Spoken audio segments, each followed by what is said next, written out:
creating cultural awareness and understanding. This is Culture Clique. Culture Clique is written and produced by KQAL FM on the campus of Winona State University.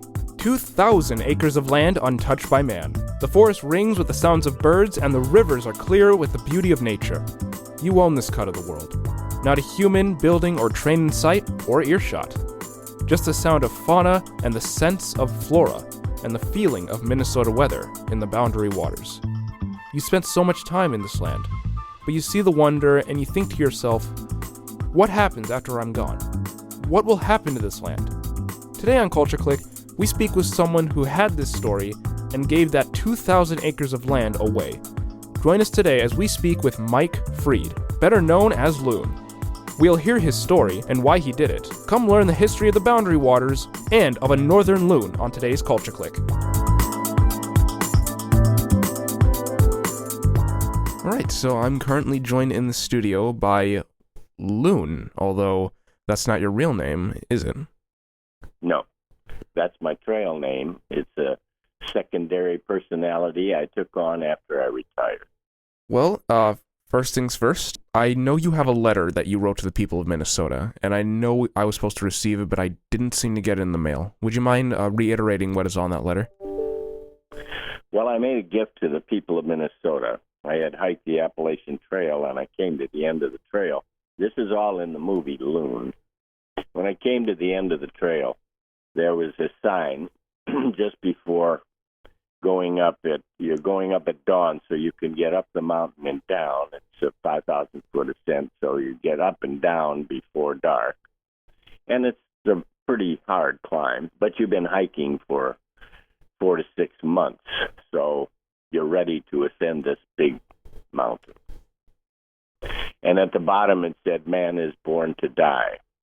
His works are short-lived, monuments crumble and decay. But Katahdin will remain in all its glory, the mountain of the people of Maine." So Governor Percival Baxter had given this mountain to the people of Maine. Well, I had collected a lot of land up in the Boundary Waters area of Minnesota. And I said, well, this is land that the people of Minnesota deserve. I think I should donate this to the Nature Conservancy so that it can be kept in perpetuity for the people of Minnesota. Yes, and I know you mentioned the film Loon, the short film that was about, I believe, 11 minutes. I don't believe everyone in our audience would have been able to see that film, which is why I'm doing a bit of background information for it. I do want to ask, why the name Loon? Well, Loon is the spirit of the North and the wild lakes that I grew up on in northern Minnesota. And I felt that Loon captured the spirit that someone who wants to live 6 months in a tent and walk every day and get a little bit away from the madding crowd. Far from the Madding Crowd was a famous book in English literature. So people that do that take on a moniker, and Appalachian Trail names are funny to read, and people will have an article in a paper and they will give the name of the person, because journalists always have to have the name and address and where you came from. But the most important thing on the trail is your trail name, and they leave that off of the article, so I don't know who they're talking about. People will know me on the trail as Loon, and they will have no idea that I was a college professor or that I had a name, Mike Freed, or that I was a different person. Well, then it kind of goes into another question of mine. At what point do you think you really developed the idea of being Loon? Or would you say you were always Loon and you just never acknowledged it until that point?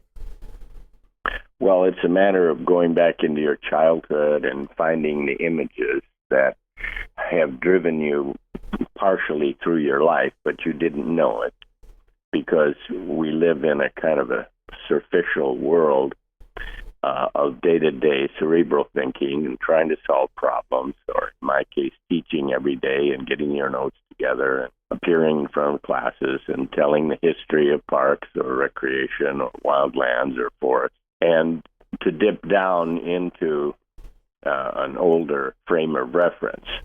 And that's where I first found Loon again, as I matured, it became a touchstone of this is the childhood lakes I grew up on, sandy bottoms, beautiful rippled underwater with a lot of algae and sunfish, northern pikes, loon.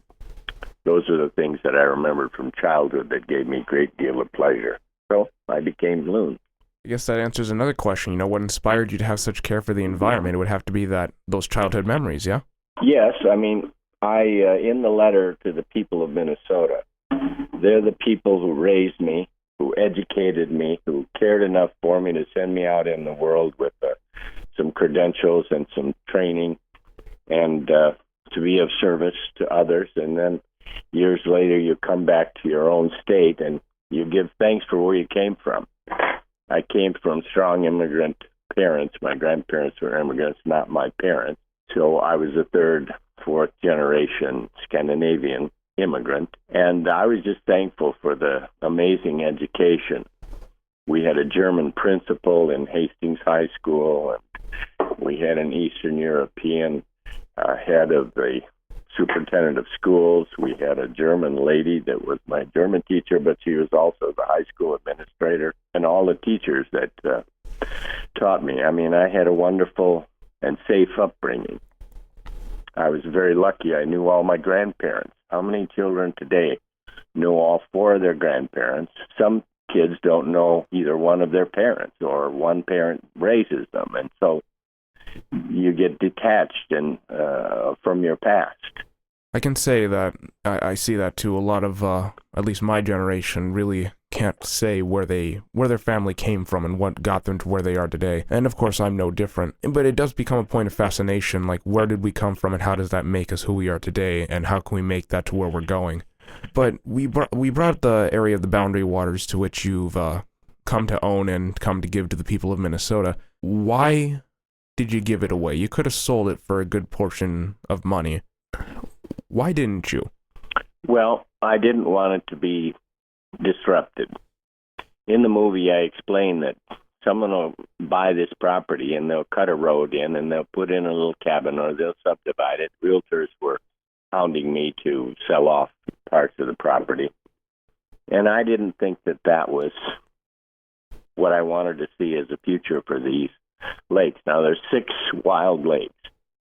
I was the only private owner on these lakes. So you can imagine that you can make cabins. I could have built cabins on the edge of lakes for the rest of my life.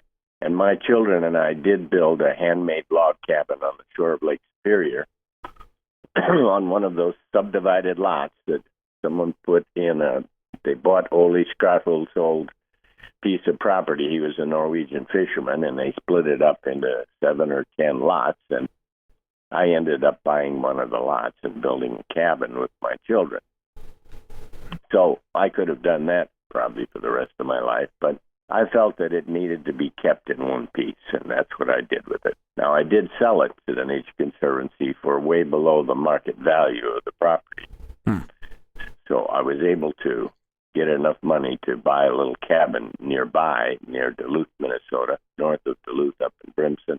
So now I have a little cabin on the lake that's reminiscent of the wild properties that I gave to the people of the state of Minnesota.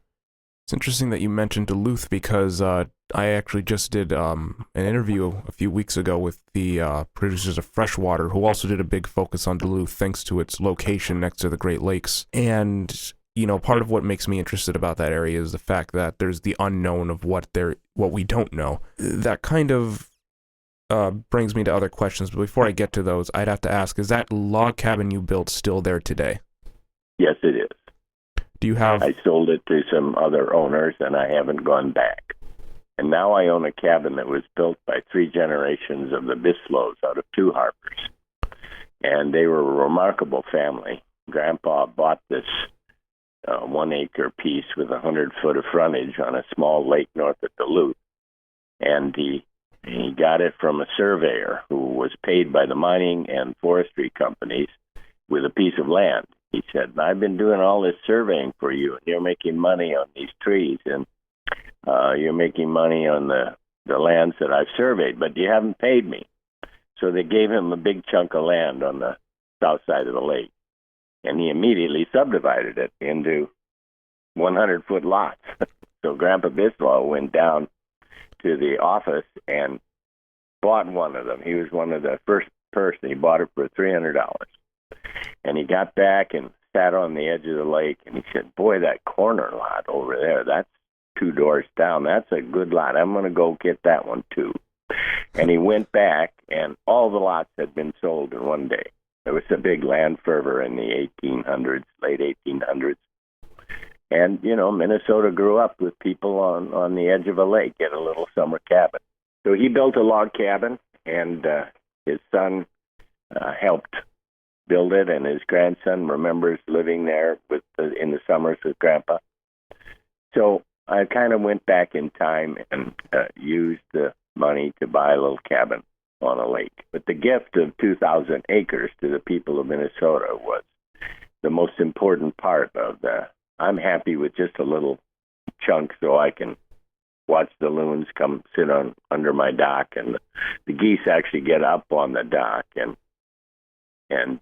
stand there and watch their kids from a little elevation. So, right, and that leads me to one of my I wouldn't say harder questions, but a question that I think would be important to ask. There are a lot of people like you who aren't a fan of the urban lifestyle. The city. I hear people talk about Winona or like where I come from, Owatonna, as these big cities. And, I grew up in places like San Diego and family in Orlando and New York. So it's like I see these big urban areas where there's a bunch of the mechanical modern day. And I know, as for myself, there's a lot of people who would love to have, like you said, a log cabin by the waters and, surrounded by all this nature and things and beauty that has been there for centuries before we have. And it begs the question, what would you say is that middle ground where all these people who want to have this beautiful nature around them or want to exist in this nature without all these people just moving into one place and therefore destroying the nature around it? Well, it's very interesting that a lot of people, the millennials and the Gen Xers and the young people coming up, all have this conundrum of how can I do this? Well, one way they can do it is do it together. But we tend to be a very individualistic society, and we want to have a little fort at the edge of the lake and build a wall around it and contend that this is ours. And I think nature is constructed under a different framework. And we're discovering so many new things about the environment and about the universe. They found that crows and wolves actually work together. Here is a cross-species behavioral connection where the crows identify some of the prey, where the elk are moving or where the moose are or where the baby deer are. And they call him the wolf pack. And the wolf used them as locators, like crows are drones for the wolf pack. The wolves then will leave some of the meat on the carcass and will actually shred it so that the ravens and crows can manage to eat it. If it was a big chunk of meat, it would be frozen shortly and it'd be hard for them to eat it. So they actually pre-shred it for the crows. This is brand new research, and my suggestion to the young generation is the reason I'm doing this interview and the reason that I did a lot of these things is because the hope of saving this planet is up to the young people that are listening to this program and going to school down in Winona and trying to figure out how to, one, get out on the weekends and enjoy a wild nature, but how to live a organized and cultured life in town. And then typically we go out to visit. That's the second thing that people have used as a strategy, rather than to own or to own communally. And that's why recreation and outdoor activities are such a vital part of how the young generation views the world. The reason I wanted to do this interview is to talk about the Storybirds. The Storybirds are the two filmmakers that put together this film for the Nature Conservancy and then later made the slightly longer one for me. And they were on the dock of the lake at 5 a.m. in the morning. I'm crawling out of my tent. I'm supposed to meet these people that Nature Conservancy sent. And they drove all the way from Grand Rapids, Michigan. And they're there at 5 a.m. and I'm not even up out of my tent yet. Haven't had my coffee. And they're filming, and they have this huge camera that you have to wear a backpack to carry. And then they have a drone that's the whirlybird. One of them operates the whirlybird, and one of them operates these big camera lenses. And they get me out of a canoe and put this huge lens up against my face. And, they say, oh, just don't imagine it's there. Don't worry about that. And I'm scared to death of this huge camera right next to my nose. And they spend 2 or 3 days with me canoeing around these wild lakes. And then they take pictures of them with the drone, places that are extremely hard to get to. So they're very young people with young families, and yet they made a commitment to telling these stories. And with the film Loon, they won several awards at the Independent Film Association. So I traveled around with the film to tell this story about the storybirds, filmmaking and telling stories about the adventure of the outdoors is really an important contribution that the next generation can make. So I'm very proud of these young filmmakers, and I've really spent the last couple of years of my life following them around where they show the film. The second point that they want to make in their filmmaking is what one person can do. Because I think it was pointed out to me by Brock Bergstedt, who is writing a book called Wild Hope. And wild hope is the hope that we can save this planet, and the only people who are going to do it are the young people that are around us studying and working today, or adventuring, or spending time in the outdoors. If they don't take up the banner of understanding our natural world, we're going to lose it. So they have put together a series of stories about what one person can do, hence the name of the book, Wild Hope. It's not out yet. I've just completed a chapter in it, and it's what one person can do. There's so many wonderful stories about what happened around a campfire. And for people in Winona that are growing up or studying here, they don't know the story of Kenny Solway, the last great river rat. There's a paperback book called The Last River Rat, and he was a guy that lived on the bottomlands right across the river from you in Winona. It was upriver a little at near Alma. But if you look at a map of the Mississippi, you see there are great sets of kind of islands and peninsulas and swamps that get flooded on the Wisconsin side. So you go up the Great River Road, and there's a Wild Wings store there, and Kenny comes in sometimes. And the game warden said, Kenny, I've chased you around these bottomlands, and I know you've got an out-of-season deer or a beaver skin underneath the house that you shoved in when I came up the road. So you've been dodging me all your life, trying to escape me, the game warden, and I've been chasing you and watching you. And you know that, and I know that. But I need some help, and you're the only person that can do this. I want you to go into school and show these kids what's out in this woodland. And it's a woodland, but it floods seasonally. And nobody lives down there because it's amazing what one person can do if they dedicate their lives to helping research and take care of this natural world. And so he said, I can't do that. I'm not going in and talk to kids in the school. He said, Kenny, you want me to cite you for all these things, or are you going to help me out? You've been taking from the wild all these years.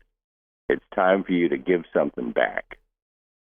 And Kenny Solway spent the rest of his life educating others about the Mississippi bottomland. And it's what one person can do right across the river from you in Winona. It's amazing what one person can do if they dedicate their lives to helping research and take care of this natural world. And that's the end of part 1 of the Northern Loon. Tune in next week for part 2. Thanks to Mike Freed for agreeing to be on today's Culture Clique. To To keep up with all things Winona and the surrounding community, tune into Culture Clique Thursdays at 12:30 right here at 89.5 KQAL. I'm Giovanni Bermudez. Creating cultural awareness and understanding. You've been listening to Culture Clique. Support for Culture Clique is made possible by the Minnesota Arts and Cultural Heritage Fund. Culture Clique is produced by KQAL FM on the campus of Winona State University. For more information, look us up on the web at kqal.org. And thanks for listening to Culture Clique.